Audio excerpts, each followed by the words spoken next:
In this video, you'll learn how to cancel an order on eBay. By following these steps, you will be able to navigate the process efficiently and ensure that your cancellation request is properly submitted. Begin by signing into your eBay account. Once you are logged in, locate the menu on the top of the page. From there, find and click on the option labeled Purchase History.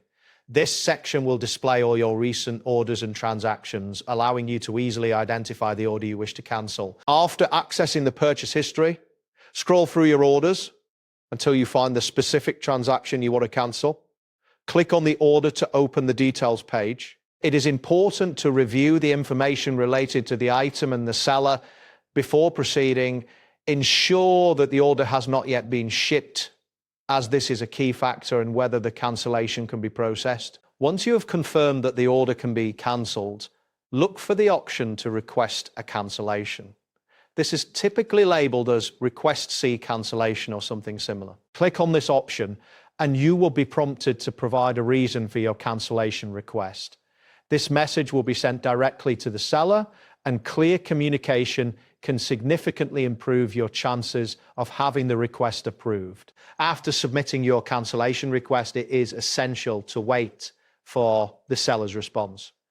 Sellers usually review these requests before taking action. If the seller agrees to cancel the order, they will process the cancellation on their end.